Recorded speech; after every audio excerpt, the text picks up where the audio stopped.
जब Karl Marx base और super structure के अंदर ये कह रहे हैं कि जिस उत्पादन के उत्पत्ति के साधनों पर जिसका कब्जा है वही अपने स्तर पर कल्चर का निर्माण करेगा, स्टेट का निर्माण करेगा, धर्म, रिलीजियस, पॉलिटी का निर्माण करेगा। सब इस अधिसंरचना को कौन निर्धारित करता? बेस निर्धारित करते। ऐसे सोसाइटी एग्जिस्ट करती। तो ये कार्ल मार्क्स का मानना ऐसा था, इसलिए प्रारंभिक स्तर पर ऐसा मानना था। तो मतलब कहने का मतलब यह है कि आर्थिक कारण इन कारणों को निर्धारित करते हैं। एकमात्र आर्थिक कारण राजनीति को निर्धारित करता है, धर्म को निर्धारित करता है, संस्कृति की रचना करता है वो जिसके। और उसने कहा कि ये बेस इकोनॉमी पर किसका कब्जा है? पूंजीपतियों का कब्जा है। किसका? पूंजीपतियों का कब्जा है। तो ये बेस पर उत्पादन, उत्पत्ति साधनों यानी कि आर्थिक कारकों पर, उद्योगों पर, प्रॉपर्टी पर, माइंस पर किसका कब्जा है? पूंजीपतियों का कब्जा है। इसलिए पूंजीवाद एग्जिस्ट कर रहा है। और उसने अपने हिसाब से स्टेट का निर्माण किया, रिलीजियस का निर्माण करवाया, संस्कृति का निर्माण किया। इस तरीके से अपनी चर्च बनाता है, इंस्टीट्यूशन बनाता है, स्कूलों का निर्माण इस तरीके से करता है। लेकिन ये उसका एक तरफा समझने का कारण था और उसने कहा उसको उखाड़ने का माध्यम क्रांति है। लेकिन उसने एक किताब और लिखी थी कार्ल मार्क्स ने, उसमें कार्ल मार्क्स रिलेटिव ऑटोनोमस की बात करता है।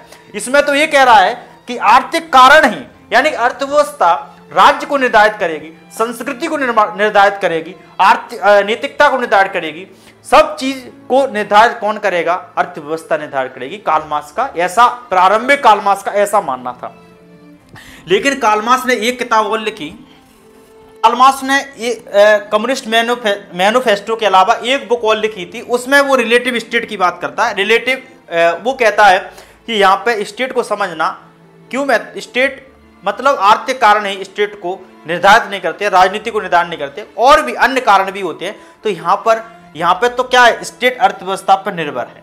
स्टेट क्या है? स्टेट क्या है? अर्थव्यवस्था पर क्या निर्भर है?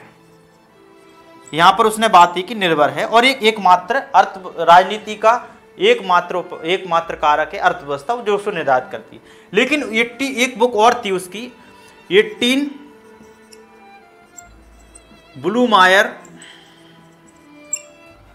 ब्लूमायर लुईस बोनापार्ट। कार्ल मार्क्स ये किताब लिखता है 18th सेंचुरी ब्लूमायर लुईस बोनापार्ट। उसमें ये रिलेटिव स्टेट की बात, रिलेटिव ऑटोनोमस की बात करता है। रिलेटिव ऑटोनोमस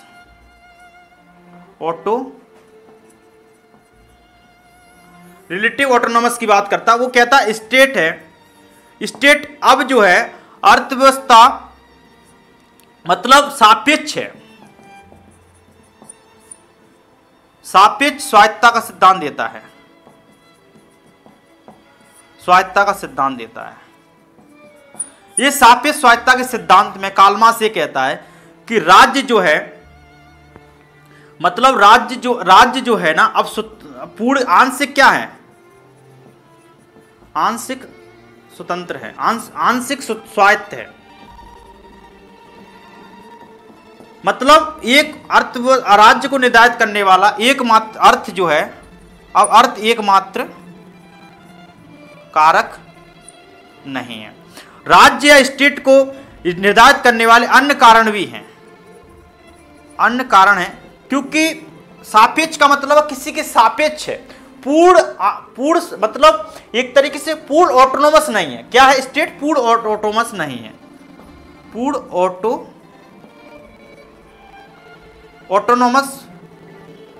ऑटोनोमस नहीं है, पूर्ण स्वायत्त नहीं है, आंशिक है।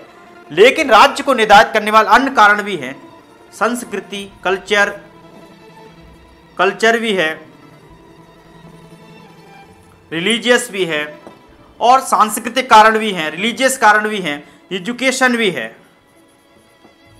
आपको बताऊं, ये कार्ल मार्क्स ने ये relative autonomous of state, the concept of the related autonomous का कार्ल मार्क्स ने रिलेटिव ऑटोनोमस का जो कंसेप्ट है स्टेट के सापेक्ष, ये क्यों दिया?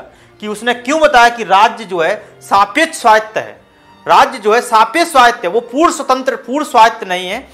यहां पे तो कार्ल मार्क्स इस तरीके से कम्युनिस्ट मैनिफेस्टो में ये बात कह रहा है कि राज्य को बेस इकोनॉमी ही निर्धारित कर रही है, इकोनॉमी एकमात्र कारक है, अर्थव्यवस्था, अर्थ राजनीति को निर्धारित करने वाला। लेकिन यहाँ पे कार्ल मार्क्स ने अपने विचार चेंज कर दिए। 18वीं सेंचुरी ब्लूमायर लुईस बोनापार्ट किताब में उसने कहा कि राज्य को निर्धारित करने वाला अर्थ एकमात्र कारक नहीं है, राजनीति या राज्य को निर्धारित करने वाले अन्य कारण भी हैं। उसमें कल्चर भी है, रिलीजियस भी है और एजुकेशन भी है। ऐसा क्यों कहा कार्ल मार्क्स ने?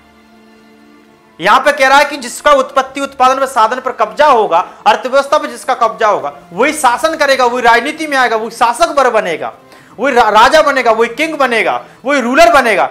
लेकिन कार्ल मार्क्स ने ऐसा क्यों बोला? ये किताब में क्यों बोला? इसने लुईस, अब इसमें है क्या, लुईस बोनापार्ट था, फ्रांस का राजा था, फ्रांस का किंग था।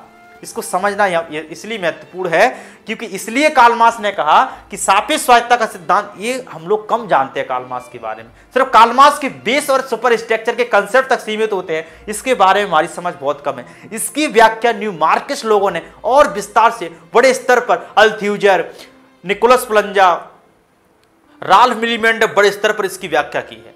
इसको कार्ल मार्क्स ने इसलिए कहा कि लुईस बोनापार्ट था, वो फ्रांस का राजा था, वो गरीब था, बहुत पुअर था, और वो फ्रांस का राजा बन गया।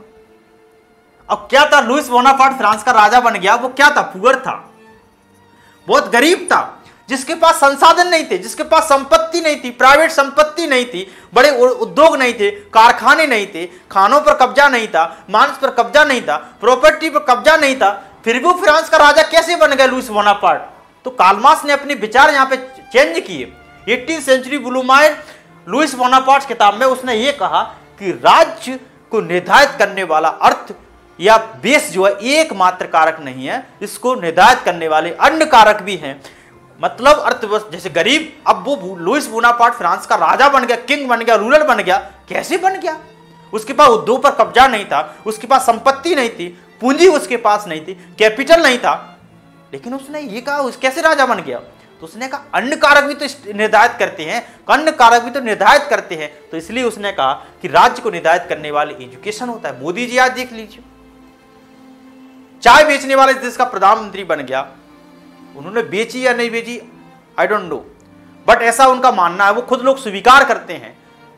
लेकिन लोकतंत्र में हो जाता है ऐसा, लेकिन यहां भी तो हो गया ऐसा राजतंत्र में, तो वो शासक बन गया। तो कार्ल मार्क्स ने यहाँ पे सापेक्ष स्वायत्तता का सिद्धांत दिया। कार्ल मार्क्स ने कहा कि अर्थ से एकमात्र उपाय नहीं है, जब बेस और एक सुपर स्ट्रक्चर के सिद्धांत में एकमात्र अर्थ राज्य को निर्धारित करने वाला आर्थिक कारण, एकमात्र आर्थिक कारण था, लेकिन यहाँ पे वो बदल गए। इसकी व्याख्या न्यू मार्क्सिस्ट लोगों ने अच्छे बड़े स्तर पर की है, इसको हम विस्तार से समझेंगे। इसमें ग्रामसी ने अच्छी विस्तार से समझी है। लेकिन इसलिए कार्ल मार्क्स ने कहा कि मैं जो लोगों को, मजदूरों को जो कह रहा हूं कि क्रांति करो, उत्पादन के साधनों पर कब्जा कर लो और जो है पूंजीवाद उखाड़ कर फेंक दो, साम्यवाद स्थापित कर दो, कम्युनिज्म स्थापित कर दो, ये बात को कार्ल मार्क्स जनता के सामने या लोगों को ठीक से नहीं समझा पाए। लेकिन इसको विस्तार से न्यू मार्क्स के लोगों ने समझाया, और इस न्यू मार्क्स के लोगों ने इसलिए कहा कि लोगों में इसलिए कॉन्शियसनेस नहीं आ रही, इसलिए चेतना का विकास नहीं हो पा रहा, इसका जवाब वो ठीक से देंगे। कार्ल मार्क्स का जवाब ठीक से नहीं दे पाए। आज लोगों में कॉन्शियसनेस क्यों नहीं आ पाए? इसलिए हमको न्यू मार्क्स के लोगों को समझने की आवश्यकता है। तो हमने ये सिद्धांत को पढ़ा कि राज्य ने, कार्ल मार्क्स ने जो है 18वीं सेंचुरी ब्लूमायर लुईस बोनापार्ट किताब में रिलेटिव ऑटोनोमस का सिद्धांत दिया, स्टेट के सापेक्ष या स्टेट के यानी कि राज्य के सापेक्ष स्वायत्तता का सिद्धांत दिया। उसमें ये बताया कि अर्थ जो है एकमात्र उपाय नहीं है, राज्य को निर्धारित करने वाला है, राजनीति को निर्धारित करने वाला अन्य उपाय भी होते हैं। उसमें सांस्कृतिक कारण है, एजुकेशन है, रिलीजियस है, विचारधारा है, आइडियोलॉजी है, उसके माध्यम से आप सत्ता या राज्य तक पहुंच सकते हैं। तो ऐसा उसका मानना था। लेकिन अलग और इसको पूरा तरीके से हम ऑर्थोडॉक्स मार्क्सिज्म के नाम से जानते हैं। अब हम समझते हैं कि क्रांति क्यों नहीं आ पा रही, कैपिटलिस्ट सिस्टम क्यों नहीं उखड़ पा रहा, और लोगों में क्रांतीय चेतना का विकास क्यों नहीं हो पा रहा। इसलिए हमें न्यू मार्क्स के लोगों को समझने की आवश्यकता है।